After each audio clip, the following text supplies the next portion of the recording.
सोचिए, एक ऐसा लड़का जिसे बचपन में कोई सुनना ही नहीं चाहता था, क्या वो भारत की सबसे बड़ी कंपनियों में से एक बना सकता है? आज हम ज़ोमैटो के फाउंडर दीपिंदर गोयल की इसी कमाल की कहानी को समझने की कोशिश करेंगे। ये शब्द खुद दीपिंदर गोयल के हैं। और ये सिर्फ एक लाइन नहीं है, ये उनके पूरे बचपन का दर्द है। वो एहसास कि आपकी बात का कोई वजूद ही नहीं है। तो सवाल यही उठता है कि जिस लड़के को कोई सुनता नहीं था, उसने एक ऐसी कंपनी कैसे खड़ी कर दी जिसके बारे में आज हर कोई बात करता है। चलिए इसी सफर को थोड़ा करीब से देखते हैं। कहानी की शुरुआत होती है उनके बचपन से। ये समझना जरूरी है कि बचपन के जख्मों ने उन्हें वो इंसान कैसे बनाया जो वो आज हैं। देखिए, ये सिर्फ नाम नहीं थे जो उन्हें चढ़ाने के लिए दिए गए थे। ये तो वो हथियार थे जिनसे दीपिंदर को हर रोज हर दिन चोट पहुंचती थी। छोटा है, काला है, हकलाता है, पढ़ाई में भी अच्छा नहीं है। इन सब बातों ने उन्हें एकदम अकेला कर दिया था। पर जानते हैं, असली तकलीफ इन नामों से नहीं थी। असली दर्द था अनसुना किए जाने का। जरा सोचिए, कोई अपनी बात कह रहा हो और लोग बीच में ही सुनना बंद कर दें। ये किसी के भी आत्मविश्वास को तोड़कर रख देता है, और यही दर्द उनकी जिंदगी का एक बहुत बड़ा हिस्सा बन गया। और ये देखिए, आज का बदलाव। ये लाइन सब कुछ बयां कर देती है। आज कामयाबी ने उन्हें वो आवाज, वो आत्मविश्वास दे दिया है जो बचपन में कहीं खो गया था। अब वो हकलाए भी तो लोग सुनते हैं। तो अब आते हैं उनकी जिंदगी के उस मोड़ पर जहां उन्हें एक बहुत बड़ा सबक मिला। सबक ये कि कामयाबी आपका माइक ऑन कर देती है, भले ही रास्ता कितना भी टेढ़ा मेढ़ा क्यों ना हो। ये किसी फिल्मी कहानी जैसा लगता है ना? 11वीं क्लास में सिर्फ 42% मार्क्स और फिर सीधा आईआईटी दिल्ली।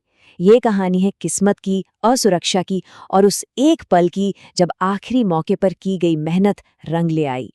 और यहीं से उन्हें वो एक बात गांठ बांध ली कि अगर कुछ बड़ा हासिल कर लिया जाए तो दुनिया सुनेगी, सुनना ही पड़ेगा। यही सोच, यही जिद उनके आगे बढ़ने का फ्यूल बन गई। तो सवाल ये है कि जिंदगी के इन शुरुआती सबकों ने ज़ोमैटो को बनाने का उनका तरीका कैसे बदला। चलिए देखते हैं कि कैसे उन्होंने सारे नियम तोड़ दिए। ये टेबल देखिए, एक तरफ है टिपिकल सीईओ जो 5-10 साल के प्लान बनाते हैं, और दूसरी तरफ है दीपेंदर। उनका फोकस बस अगला हफ्ता। कोई बड़े बड़े गोल नहीं, बस एक ही मंत्र, और बेहतर करो। ये सीधा सीधा उनके बचपन के अनुभव से आता है, जहां भविष्य का कुछ पता नहीं था, बस अगला दिन ही सब कुछ था। और ये बात वो खुद कहते हैं कि 10 साल बाद क्या होगा उन्हें नहीं पता। ये उनकी सर्वाइवल वाली सोच को दिखाता है, बस अगला कदम देखो और उसे ठीक से रखो। लेकिन क्या ये सिस्टम, जहां कोई लंबे चौड़े गोल नहीं है, सिर्फ भरोसे पर काम होता है, क्या ये एक बड़े संकट में टिक सकता था? कोविड महामारी ने इसकी सबसे बड़ी परीक्षा ली। हालत बहुत ज्यादा खराब थी। साल 2020 में जब बिजनेस लगभग ठप हो गया, ज़ोमैटो के पास सिर्फ 45 दिन का पैसा बचा था। कंपनी डूबने के कगार पर थी। उन्होंने मदद के लिए हर दरवाजा खटखटाया, हर इन्वेस्टर को फोन किया, पर कहीं से कोई मदद नहीं मिली। जीरो। अब उन्हें अकेले ही इस तूफान से लड़ना था। और यहीं पर उस मुश्किल घड़ी में गोयल ने कुछ ऐसा किया जो कोई सोच भी नहीं सकता। उन्होंने अपनी टीम से मदद नहीं मांगी, नहीं, उन्होंने उन पर भरोसा किया, और टीम ने भी उस भरोसे को टूटने नहीं दिया। ये एक जीता जागता सबूत था कि जब भरोसा हो तो कोई भी कंपनी किसी भी मुश्किल से बाहर निकल सकती है। अब बात करते हैं कि गोयल अपनी टॉप टीम से क्या उम्मीद रखते हैं, और ये बिल्कुल भी आसान नहीं है। ये एक बहुत ही सीधा सा सवाल लगता है ना? लेकिन दीपिंदर के लिए इसका जवाब ही सब कुछ है। यही जवाब एक कर्मचारी और एक मालिक की सोच का फर्क बताता है। ये टेबल गोयल की कंपनी के कल्चर का सार है। बात 9 to 5 की नहीं है, बात है जिम्मेदारी लेने की, ओनरशिप की। या तो कोई मालिक की तरह सोचता है, या फिर वो उनकी टीम का हिस्सा नहीं है। सिंपल। ये उनकी टीम से उनकी सीधी सीधी उम्मीद है। वो उन लोगों के साथ काम नहीं कर सकते जो इसे बस एक नौकरी समझते हैं। कोई समझौता नहीं।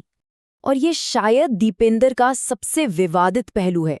उनका मानना है कि किसी को उसकी असली क्षमता तक पहुंचाने के लिए कभी-कभी उसे तोड़ना जरूरी होता है। ये एक बहुत कठोर सोच है जो शायद उनके अपने ही अनुभवों से निकली है। और हम इसी सवाल के साथ आज की बात खत्म करते हैं। क्या कुछ महान बनाने के लिए पहले खुद का टूटना जरूरी है? दीपिंदर गोयल की कहानी हमें इस पर सोचने के लिए मजबूर कर देती है।